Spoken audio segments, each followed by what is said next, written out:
Gear companies are lying to you, perhaps deceiving you, or maybe you just don't know what the heck they're trying to tell you when they give you tech specs, ratings, and a lot of data that is very confusing.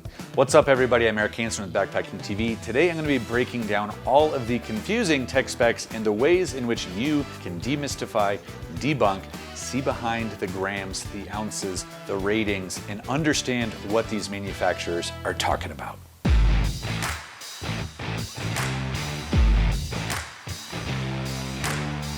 Before we go further into debunking and demystifying further elements of the tech spec world of backpacking gear, I want to thank a brand new sponsor here called Ripcord Travel Insurance. If you get in trouble, whether you are here on a backpacking trip or in the mountains, or you are traveling abroad, like in Rwanda where I just went, this is the insurance that will get you out and get you safe. So I recently had an experience where I was backpacking in the Grand Canyon. A friend of mine, Dan Becker, had a life-threatening health condition show up and we had to get emergency evacuated, or he had to get emergency evacuated. This experience woke me up and thought I should actually start looking into insurance. So lo and behold, found this amazing opportunity. Ripcord is great. So if you haven't heard of it, check them out at Red Point Travel Insurance. The product is Ripcord Travel Insurance. There are so many tech specs, ratings, and data points that are often tough to decipher. I have a bunch of gear here and each one has its own, I would say, unique opportunity to lie to you. Just create confusion around what some of these gear companies actually mean. We could be looking at R value on sleeping pads, temperature ratings on sleeping bags, trail weight versus packaged weight on tents, lumens and runtime on headlamps. Let's dive in. I actually think that sleeping bags is one of the biggest issues that people misunderstand and have the biggest implications on people's safety and enjoyment of the sleeping bag. Okay, so right now I have a 20-degree sleeping bag from Thermarest right here, or I have the 15-degree Riff from Nemo right here. What's very common is just to hear that number, 20 degree, 15 degree, and think, okay, I'm gonna go on a trip, and as long as it doesn't get to 15 degrees, I'm good to go. Well, there are a few things that you really need to know about before counting or relying upon this sleeping bag to keep you warm. First and foremost, this rating system actually goes in conjunction with a sleeping mattress.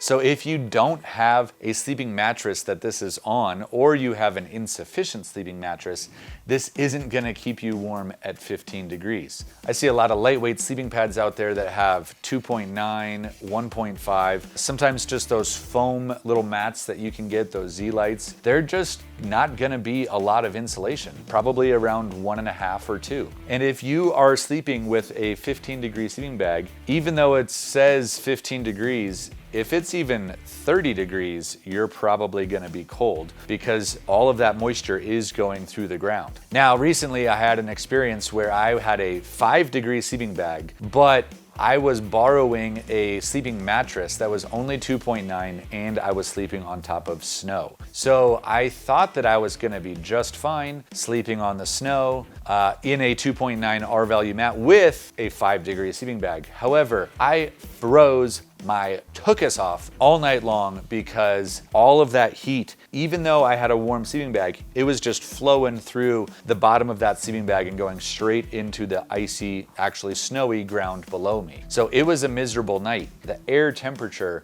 was probably only about 30 degrees overnight. So that is how big of a difference that can make. You really need to be pairing your 15-degree bag with a proper insulating value sleeping mattress.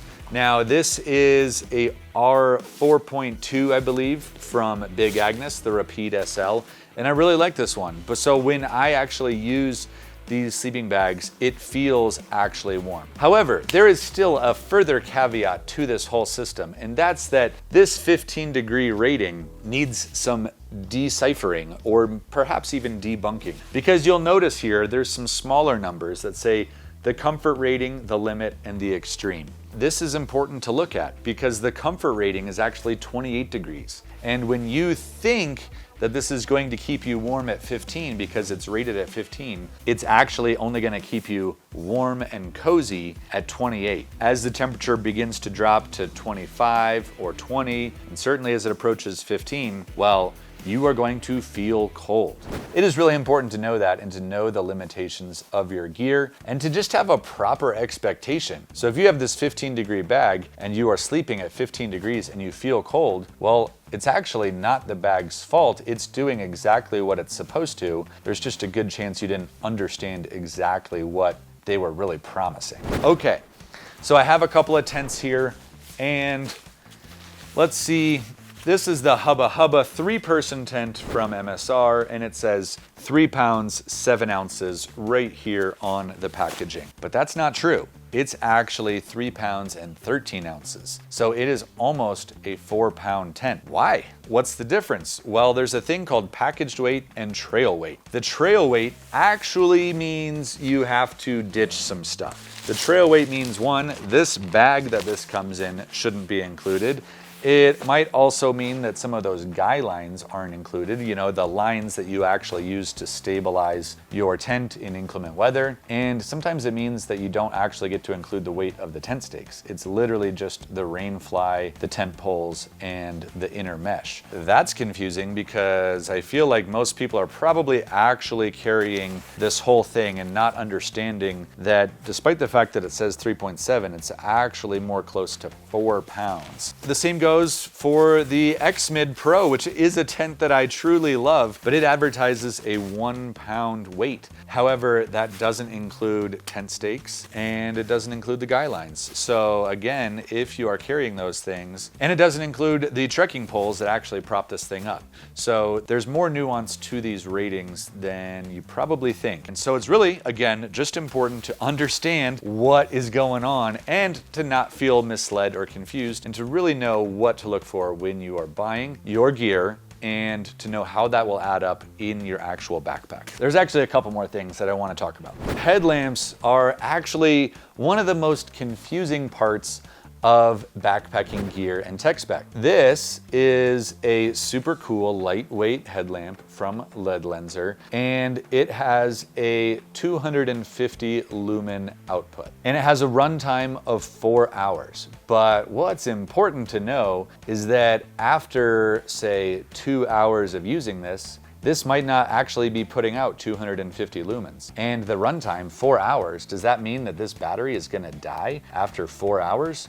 Well, actually, no, none of the above. There is a very confusing system in which these companies get to claim their ratings. So it used to be that you would see run times on headlamps of 40 hours, 100 hours. That's actually not true because they were claiming that the lamp was still showing some illumination, despite the fact that when you're actually hiking with it, you can't see crap.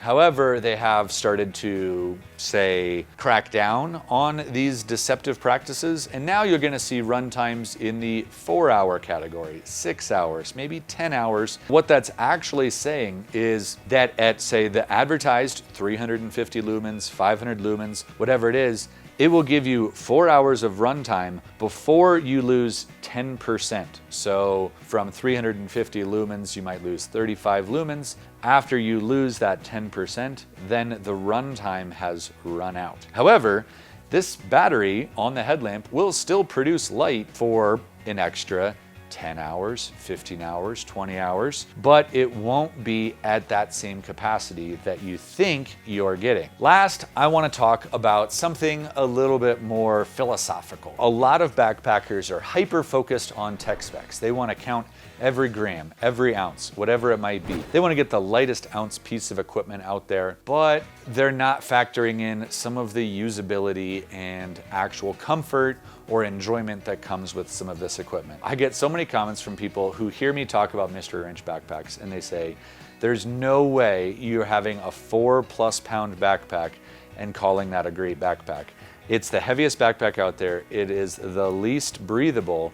how on earth can it be the greatest? The real reason is that because despite the fact that it's heavier and less breathable, it's still more comfortable than a backpack that's half the weight. When I'm actually backpacking, then I feel lighter. I feel like I'm having a more comfortable experience, despite the fact that my pack might weigh 2 or 3 more pounds than somebody else who's really counting those ounces, counting those grams. And I might be more warm, more comfortable, having more fun, eating better food, and it's not always about just shaving off those last few ounces. That's just my take. I am a traditional backpacker. I'm not the ultralight guy, and I'm still learning. I do like shaving weight off of my gear. I do like packing lighter backpacks, but it is important to know that these tech specs don't always tell the full story. And sometimes you just gotta go with what's comfortable and what's gonna have you having the most fun. Okay, that's my little diatribe. That's my rant on gear and tech specs.